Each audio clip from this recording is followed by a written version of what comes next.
Welcome to Food Ed, the podcast that explores the vital role food plays in the classroom. Join us as we dive into the latest research, share best practices, and hear from experts in the field. Let's work together to create a school environment where every student can thrive. Let's become food educated together.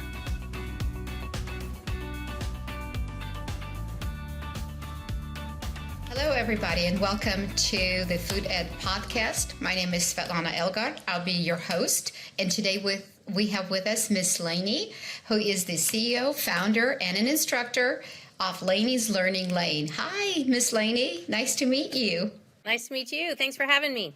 My pleasure. So please give us a intro on yourself, and at the end of your intro, tell us what your favorite food is. Oh, how funny. That'll be easy. So I went to school in the 70s and 80s and had a really hard time learning to read. I got my master's in my mid-30s and learned I was dyslexic. And then did some ed therapy for a while, started a school back in 2014 for kids with different learning styles, disabilities, with 5 kids, and now 10 years later, we're up to 85 kids, and we specialize in the different learning styles or learning disabilities. I like to call them differences. And that is my background. I have 3 boys. They're all in their 20s, doing great. And my favorite food is tacos. Tacos. Wonderful. Wow. I love that. Oh, tacos like with what? What's on the inside of the tacos? Fish? Beef, chicken, what? Vegetarian? All the above. All the above? It's about the sauce you put in there with them. The sauce, yes. My favorite too. Yes, wonderful. Please tell us, so I know you are the CEO of Laney's Learning Lane. Tell me a little bit about Laney's Learning Lane. What is that? Who do you work with? Who are your customers? And I'm very interested to get more info from you. So Laney's Learning Lane started when I left teaching kindergarten, and it's basically educational therapy or private sessions, one-to-one. Okay. Very customized instruction, more multisensory. Okay. The overhead label for that is 𝗠𝗶𝘀𝗀 method. It's all tactile, all the different modalities of learning, and so kids come from kindergarten all the way to 12th grade. Okay. For one-to-one sessions, and we give them customized support to be able to complete homework or explain things differently so they can remember things. Accommodating all their learning needs in all the different ways that we can. I have no restrictions on how I have to do things, which is really nice. Okay, so what is the subjects that are mostly that you guys are covering? Are they the core subjects in the schools, or is it just homework, or is it all of the above? What are the things that you guys are covering most of the times when they come to you? Mostly math and reading and writing. Those are the big ones. And it is either teaching the younger kids how to read and spell and write, and the bigger kids, more homework help with presenting the information differently so they can retain and recall it to be able to pass tests and actually understand what they're supposed to be learning. Okay. So, and you said it's in person, so they actually come to you and you do like a session, and then they come back. So it's like on regular basis, right? Is that correct? Yeah, usually kids come once a week or sometimes twice a week. Okay, so it's almost like a live tutoring, yes? Yeah, the difference between tutoring is let me help you with your homework.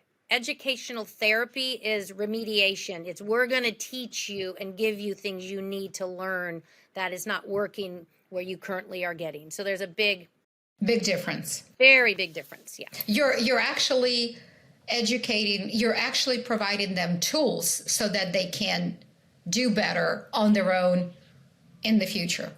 Right, very which good. Is what an educational therapist does, to your point. Yeah. Yes, perfect. Very, very good. Okay, got it. Wow. Okay. That's wonderful. I think that that's a very needed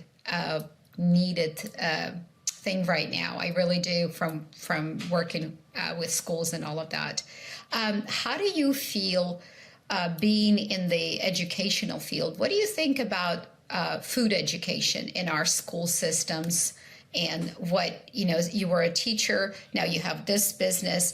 Well, how do you feel about food education? Is there food education in our school systems? Is there enough of it? Is there, what are your feelings on that subject? There's definitely not enough of it.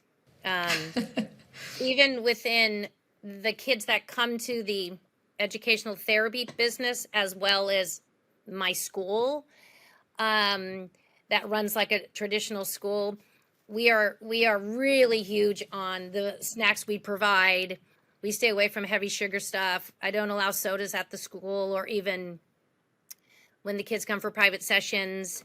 I just don't think there's enough education on really what is benefiting their bodies, because when they come after school and they're tired and hungry, they can't learn if they're hungry, and their blood sugar's super low, they're grumpy. So we always have snacks here, healthy ones, to get that blood sugar up so they can actually learn and retain things. Because, like, if you're not happy and you're hungry, you can't learn, basically. Okay. Yes. What about health, wellness, and nutrition education? So food education, there's not enough of. I agree. What about health, wellness, and nutrition education? Do you ever come across anything that has those components? Regarding health, wellness, the school part of my business, we do a lot of nutrition. We do things called life skills. And we focus on nutrients or nutrition, and also we have a class called social emotional learning, which supports the social emotional piece of their day, and provide strategies to help them manage friends and challenges. So it all, as you know, all those things go together to provide kids with the strategies they need to do well in school. Well, to your point, I think it's great that you understand, and of course you would, and realize that health, wellness, and nutrition, food education has everything to do with the way a child learns, right? I mean, how they're hydrated, what they're eating. I mean, it's all so involved, right?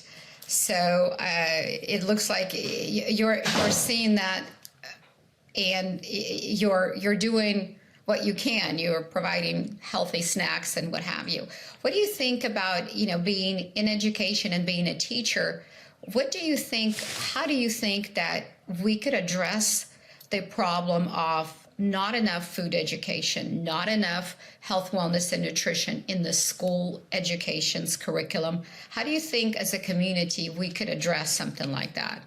Do you have any ideas? And this is just thoughts. I'm just trying to see what everybody's thinking to come up with one big solution, maybe that'll work universally for our society. As probably you're aware, that diabetes and obesity, K through 12, has increased in the past 10 years to the numbers that are, I believe, now are epidemics. I think the challenge of the public schools, I support public school kids that come to my world, but growing up in the public system and seeing the kids that come to me, the focus is so on the academics. They have to check those boxes. The teachers are expected to cover what they need to cover. So there is really, they don't allow a lot for any time to discuss mental health, nutrition, even get some art in nowadays. That's even a low priority. So there's a ginormous need to revamp the educational systems of the United States to, I mean, seriously, to bring back food. I'm with you. I just, I'm so with you. I'm just thinking that's a big one. And what you're saying and the research that I've done and, what I have seen, you're right on the money. It's true. They are mostly concentrating on the core subjects. This episode is brought to you by Rainbow Chefs Academy.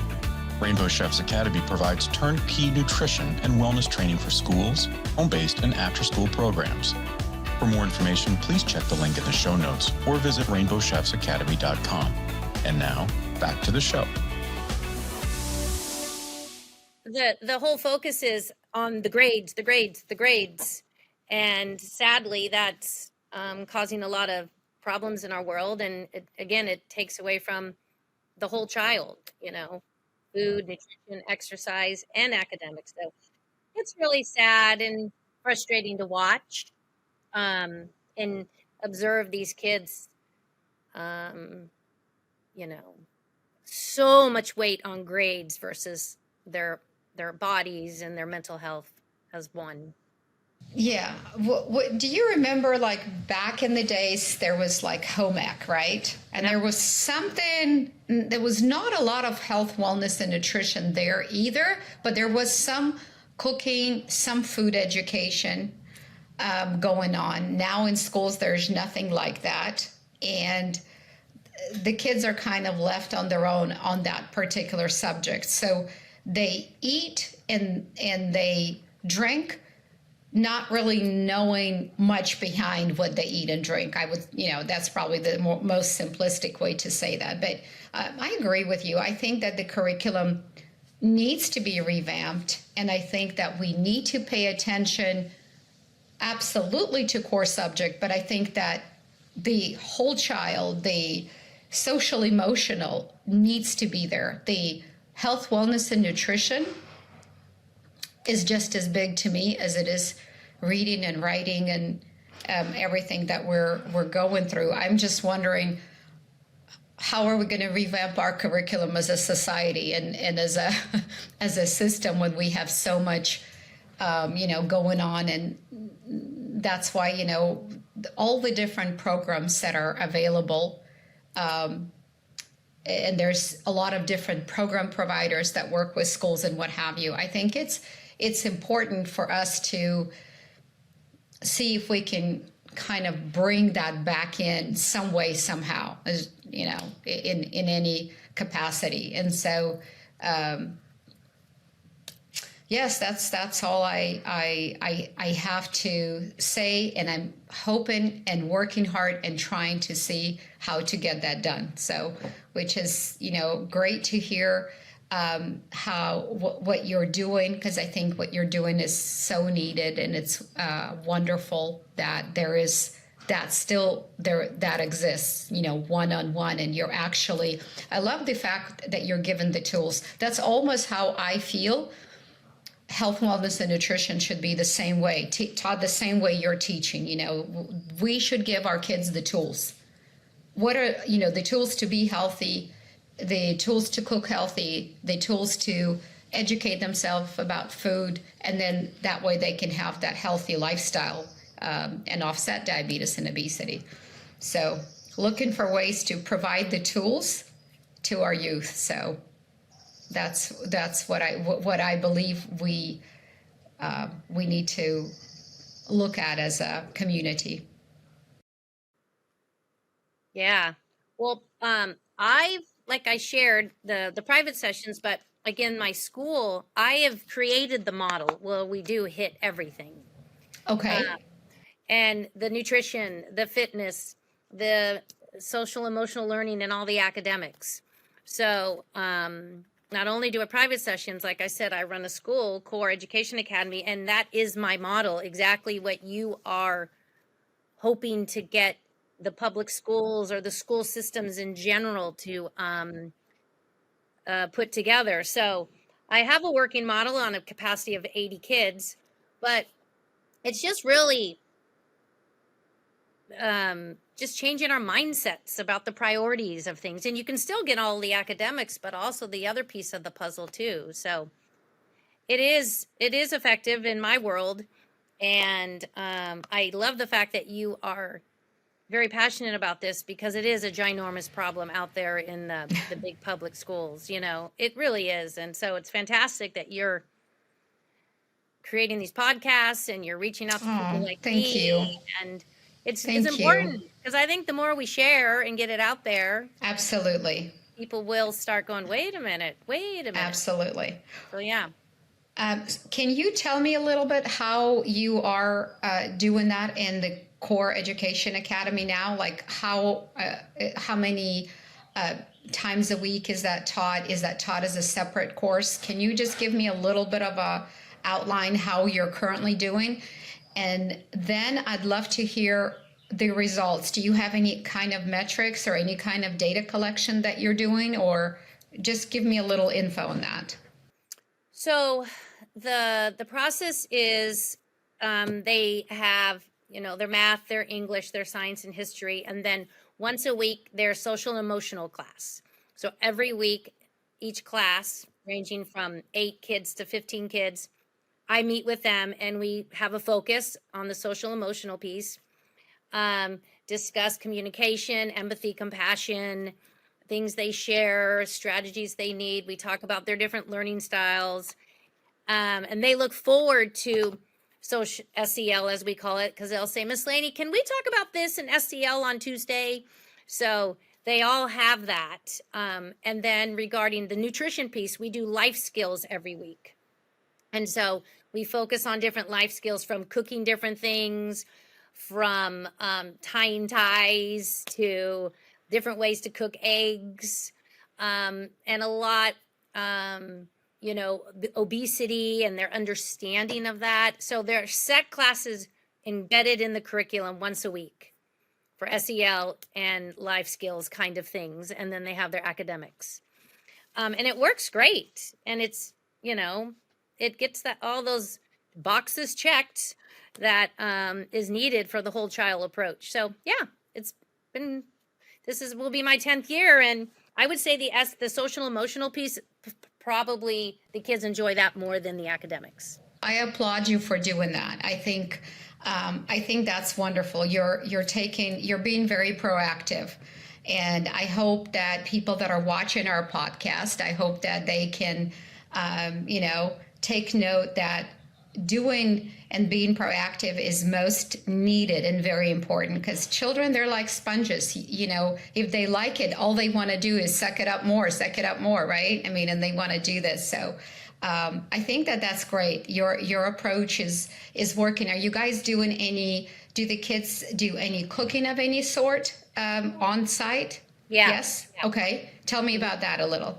Yeah. Well, we moved to a new location. So we have these hot plates, so to speak, or the things you cook pancakes on. So they made, one of our teachers, our science teacher made, they're not tacos, but I don't know the official name. But they make them out of flour, and then they put vegetables, and they grounded certain types of meat. So they made them from scratch. And we have a lot of kids that are vegetarians now. So learning all of that and providing foods that, okay, well, you have vegetarians coming over. How are you going to, what meal are you going to prepare for them versus the ones that, do eat meat? And we talk a lot about that and what we could be serving people who have different dietary needs. The kids come up with ideas too, like making smoothies that don't have as much sugar in them. We did that. Getting rid of the added sugar. Trying to think what else. The kids are fantastic thinking of things. And then we go as teachers, all right, let's figure this out. How can we do this? Oh, we made salads. There was a show called, I forget what it was. We did, each group got a basket full of foods, healthy foods. And then they had to take the basket and create a meal or a snack from that basket, and then the teachers had to sample each one. Is it called chopped or yeah, is it chopped? Yeah. So we did chopped at my school, and the kids love having, okay, here's what you have. Now, what are you going to make from it that's going to be healthy for us? Because we give them all healthy ingredients. Yes. That was really fun to watch them. Because they had to be creative. So that's so every time a child has to be creative and do something like that, they get super, super excited about it. So that's fantastic. Okay. And I think your metrics our metrics come from the joy of the kids doing these things. Yes, right? I mean, there's no, then they go Yes. home and share, I made this, or let's do Chop again, or Chopped, whatever the show's called. But yeah. Yes. Well, that's wonderful. Yeah. Well, I'm going to put you on our Partners in Health page, because I think that that's what, we're creating together with our community. I think that Partners in Health, that just rings the bell for me, and I've created that on the page, on the podcast, and also I think that that's a wonderful coalition for us to become a unit, so we could share, so we could see how we can really achieve this. So it's not only one every 10th school, but it should be an effort that all of us are partaking in. And I think that I really enjoyed hearing how much work you have put into this, and your results. I love what you said, that it's the joy of the kids. Of course, what else can you do? What else can you ask for if they're all happy and they're asking for that particular thing all the time? So yes, sure, that it's working. So that's wonderful. I, as a thank you on being on the podcast, I'm going to send you a Rainbow Chefs Academy backpack that has all the tools for cooking. So you guys can take a look at that, use that, keep it. And I'd love to be in touch with you, and I'll reach out to you just to say hello. Otherwise, I just want to thank you, and I think that this is wonderful. And please keep the doors open to your business, because it is fantastic. I think so needed. And in our day and time, I see all the passion and the love that you have. So thank you so much. And I will be in touch with you. And I really, really enjoyed today's show. And I believe that you coming on board and being Partners in Health will just help this grow, and hopefully we'll be seen. And hey, the curriculum in the schools is going to be changed to accommodate the very basic things like health, wellness, and nutrition. So take care. It was great to talk to you and to meet you. And I'll talk to you soon. Thank you so much. Thanks I'll for see having you me. guys again. Thank you. Thank you so much for listening. If you enjoyed this episode, please leave us a review on your favorite podcast platform and on YouTube. Let's work together to create a school environment where every student can thrive while becoming food educated together. We will see you next week on Food Ed.